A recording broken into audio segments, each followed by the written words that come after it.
Sebetulnya ilmu kalam ya itu apakah mutlak haram? Ilmu mantiq dan ilmu kalam sebetulnya tidak mutlak haram. Seseorang boleh saja belajar ilmu mantiq, ilmu kalam terhadap apa-apa yang dia butuhkan. Apa yang kita butuhkan dari ilmu mantiq dan ilmu kalam itu sangat sedikit, makanya nggak perlu dipelajari. Yang kita butuhkan dari ilmu mantiq dan ilmu kalam itu sangat sedikit, makanya tidak perlu dipelajari secara khusus. Sehingga kalau orang belajar dengan cara berlebihan, ya dia itu keliru, terjadi penyimpangan. Makanya orang belajar ilmu usul fiqh itu harus ada ilmu mantiknya, ada ilmu kalamnya, cara pendalilan dan semisalnya. Tetapi yang dibutuhkan itu sangat sedikit. Sangat sedikit dari ilmu kalam. Ya, dari ilmu mantik itu sangat sedikit, sehingga para ulama mengatakan bahwasanya dia tidak perlu dipelajari secara khusus ya, pemacam. Tetapi kalau seseorang ingin membantah dengan dia belajar ilmu mantik, ilmu kalam tujuannya untuk membantah orang-orang di luar sana, maka boleh. Syekh Islam Ibnu Taimiyah ahli di dalam masalah ilmu mantik. Ya, ketika beliau berbicara ilmu mantik seolah-olah beliau pakarnya. Ya, ketika beliau membantah. Tetapi bagi orang yang mubtadiin, orang yang baru belajar, tidak dianjurkan karena dia akan mungkin terjatuh kalau dia tidak bisa ngontrol apa yang dia baca. Ya, makanya banyak para muhaddisin ya ketika jadi dulu ya ilmu hadis itu, para muhaddisin itu banyak juga mereka akibat mereka belajar ilmu kalam di dalam buku-buku mustalah hadis itu banyak perkara-perkara akidah yang menyimpang. Ya, hatta orang belajar ilmu hadis, misalnya buku mustalah.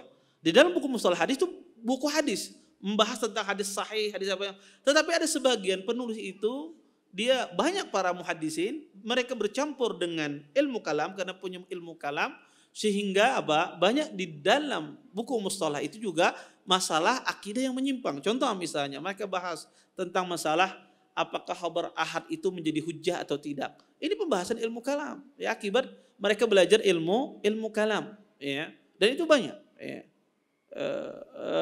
Hal-hal yang berkaitan demikian. Sehingga termasuk juga di dalam ilmu usul fiqh. Maka rata-rata ilmu alat itu kalau yang menulisnya, dan rata-rata ilmu alat itu yang menulis adalah orang-orang ahlul kalam. Ya, kenapa? Karena mereka punya sistematis dalam pembagian. Tetapi yaitu ada kesalahan dalam masalah akidah, di dalam masalah akidah, ilmu usul fiqh, ilmu ya, mustalahul hadis ya. Jangan kira orang baca ilmu mustalah hadis di situ tidak ada masalah akidah, ada. Ya, banyak permasalahan akidah di sana. Kalau orang tidak paham, ya tidak mengerti akan menyimpang di sana. Makanya butuh yang mengajarkan itu, walaupun yang mengajarkan ilmu mustalah butuh orang yang berakidah yang benar. Makanya ini belajar nahu Ustaz tidak ada masalah. Bukan nggak ada masalah, bermasalah kalau yang mengajarnya bukan orang yang berakidah yang benar. Karena di dalam setiap ilmu alat itu hampir ada permasalahan akidah. Hati-hati seseorang, maka harus mencari guru juga orang yang berakidah benar. Ya, di dalam ilmu bahasa, di dalam ilmu nahu, di dalam ilmu mustalah, ilmu usul fiqh, dan itu banyak sekali muatan-muatan tersebut. Oleh karenanya secara umum dia dipelajari apa yang dibutuhkan tidak ada masalah. Makanya kata Syekh Islam Taimiyah, dia yang mengambil ilmu kalam apa yang dia butuhkan dari untuk memahami agama, dan sisanya dibuang. Dan yang dia butuhkan itu sedikit.